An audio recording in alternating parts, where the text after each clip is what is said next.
Alright, shalom to the elect. This is your brother Samak with another lesson, giving all praises and honor and glory to the Heavenly Father, Yahweh, and His Son, Yahweh Shai, and double honors to the elders and apostles who helped teach me this truth from Apostle Har on down, and blessings to the elect. Alright, come with another lesson. Alright, I wanted to talk about building the foundation of your value. Okay, as a man, I'm speaking to the men on this one. Alright, building the foundation of your value and why it's so important.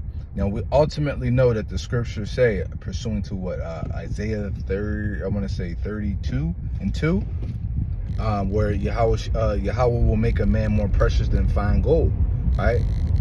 Or he'll make a man a hiding place from the wind, right? You got that Isaiah, and then you also have, I believe it's Isaiah the 12th chapter. But the Most High is going to make a man more precious than fine gold. That's going to come by way of Jacob's trouble, right? When the Israelite man who is of the elect, essentially, he's going to have them protected and powerful in the day of trouble. All right, when all people are weak and feeble, and the world is in sedition, he's going to make the Israelite man.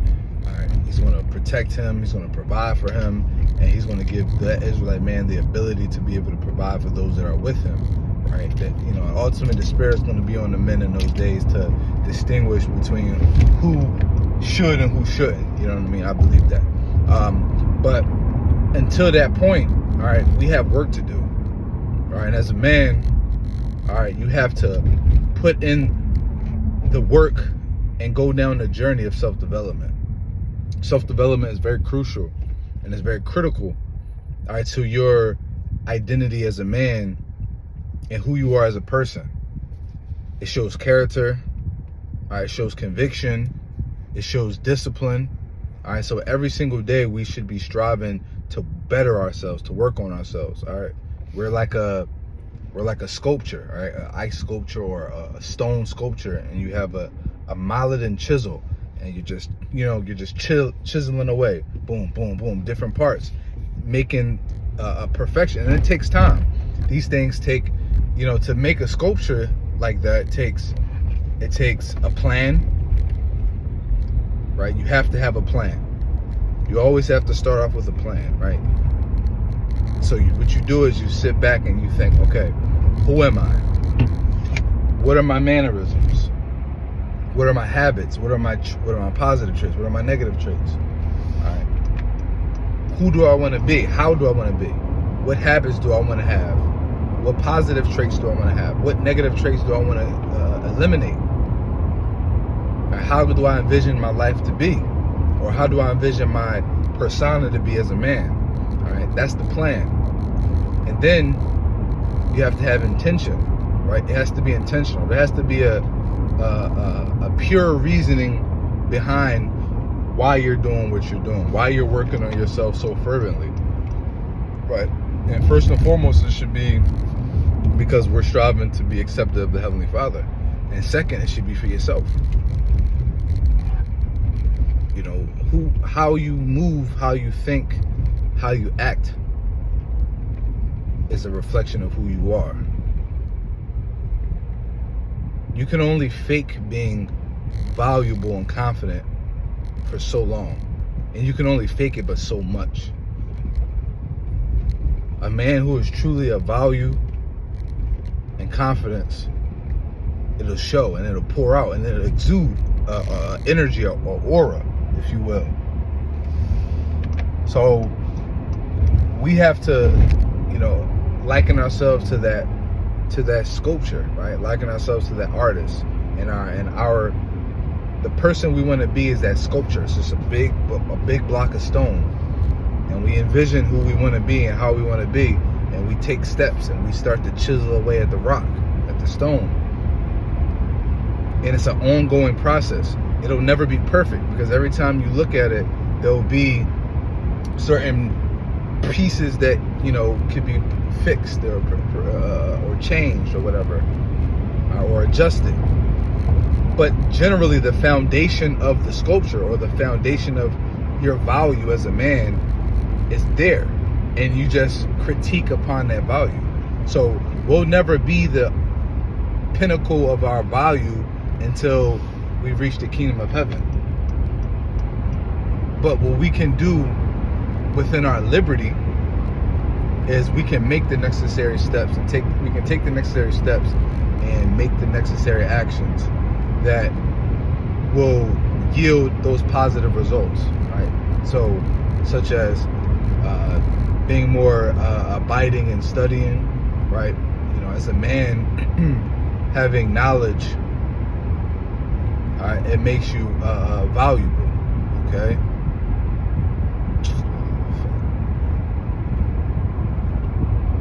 Yeah, Salaki, this cop kind of just like pulled in front of me and then started slowing down, but okay, he was getting on. State trooper, actually.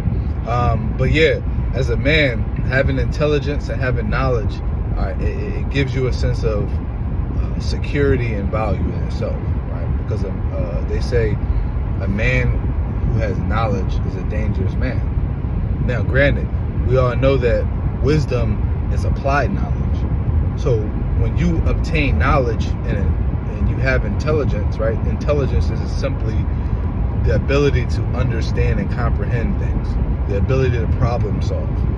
That's intelligence, right? Anybody can have knowledge, but it doesn't make them intelligent, right? Intelligence is the ability to problem solve, to comprehend, you know, right? The ability to articulate those different things. And intelligence can be built upon contract. Now, intelligence is inherent. It is. Some people are just born with supreme intelligence. But I do believe that intelligence can be cultivated, right? You may not be genius level of intelligence, but you can be above average in intelligence by putting yourself through processes that strengthen that part of your brain, problem solving. Right? If you're consistently learning, if you're consistently reading, if you're consistently putting yourself in positions of challenge where you have to use your mind to overcome, you gain experience. And with experience, right, that's where the wisdom comes in. And a wisdom can be directly applied to intelligence. All right, your ability to read the room, your ability to examine a situation and come up with the best course of action. Right, this is what's going to make you valuable as a man. This is what's going to give you confidence. And we can take that same strategy and we apply it to the truth, and we apply it to when we go out and teach. And now and this is the truth about confidence, right? And about anything that you are good at, you naturally enjoy. See, some people go into careers and take up certain sports and things, and they'll say, oh, my heart wasn't really there, or I didn't really enjoy it that much. And it ultimately comes down to, and this is general, this is not always 100%, and it generally comes down to they may not have been that good at what they do. Now, obviously, if you got a job where you're like, you're a trash man, or you're working in a warehouse, you know, things that don't really require knowledge or intellect. But when you're somebody who has a profession, a craft, you know, if you're a carpenter, or you're an electrician, or you're a mechanic, you know, you're somebody who has to identify a problem and find a solution. Generally, when you are really good at that thing, you tend to enjoy it more than somebody who is not good at it. But where the character comes into play is when you put yourself in positions of things that you're not that good at, and you force yourself to overcome challenge after challenge, experience after experience, you then become more versed in that skill. You become more knowledgeable and more intelligent because you have experience, right? They always say hard work beats talent, where talent fails to work hard. If somebody with talent or intellect, natural intellect, decides to also push themselves, they'll be an unstoppable force. But if you have most people who are intelligent don't push themselves because they rely purely on their talent or their intellect. Whereas people who don't necessarily have that pure intellect, natural intellect, they work harder. And they tend to go further than a person who has the natural talent. Especially when they do things that build upon it. Right? So more things as a man you need to do. All right, you need to get control of your emotions. You need to get control of your life. All right, and these are things that I'm preaching unto myself before I preach it unto you. All right, I exhort myself first before I exhort you. So a man has to have a good care of his diet. All right, you need to have a pretty good diet, plain and simple. All right, because what you eat is who you are. All right, what you eat is a reflection of who you are, how you will feel. Then when you eat better and you exercise, you look better. Let's be honest. Although physical appearance is vanity, in the grand scheme of things, right? In the grand scheme of things.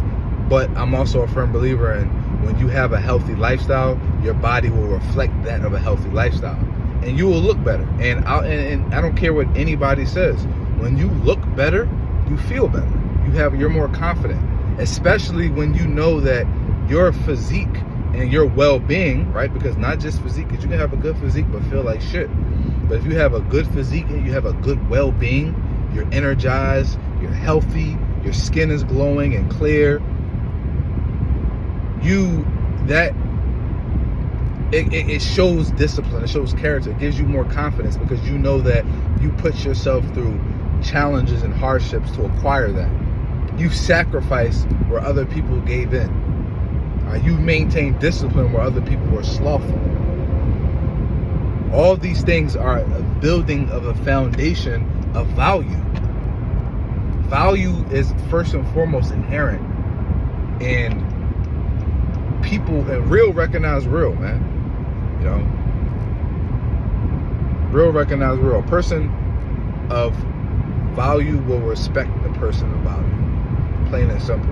And as Israelite men, we claim to be of Yasha Allah. We claim to be set apart, holy, a royal nation, a priesthood, princes and kings, so on and so forth. We claim all these things, but yet our lifestyle and our appearance does not reflect that of what we speak. So these people deem us to be hypocrites. Now, it has nothing to do with money. It has nothing to do with the clothes you wear, but it's all about how you present yourself. All right. Even from the way you speak to the things that you find enjoyment in, to the people you hang around. That is going to be the testament of what you really are about. And I believe that through the Spirit, the elders have been pushing health and fitness more heavily than ever, because the Most High is speaking to men like, yo, it's time to level up, brothers. It's time to elevate. All right. As a man, you should not be obese in this truth. And if you are, it's time for you to nip it in the bud. You can't be obese in this truth, man. It's unacceptable. All right, being overweight, obese, tired, walking up a flight of steps is absolutely, especially as a young man, it's unacceptable. We need to strive for excellency in every aspect of our lives. Plain and simple. Even when it comes down to our day jobs. Either like a regular day job, you should be the best at your job. Not for your boss, but for the Lord. The scriptures say, all things you do, do it as unto the Lord. And whatever you put your hand to, do it with thy might. All right? It's a reflection of who you are. So when people know, okay, oh, yeah, that brother, he's an Israelite. He serves the God of the Bible. He's always talking the Bible and this and that. Well, those are his principles. Because we're not like the Christians. We're not hypocrites. The Christians are hypocrites. They speak good words, but in truth and in sincerity, they're not that. All right? Their lives reflect something completely different. All right. So, again, to summarize everything in conclusion, all right, it's time to build the foundation of your value, brothers. You're never going to be perfect, but you have to progress. Every day has to be a progression. You're going to fuck up some days, but you have to win more days than you lose. That's the key. All right, as long as you win more days than you lose, you will see progression. Again, it's not about being perfect. Being perfect would be shooting 100% from the field 100% of the time. Every single game, every single day, you shoot 100 shots and you make 100 shots. That's not reality. All right, but you have to show up every single day to the game of life, and you have to shoot 100 shots. And as long as you make more shots than you take,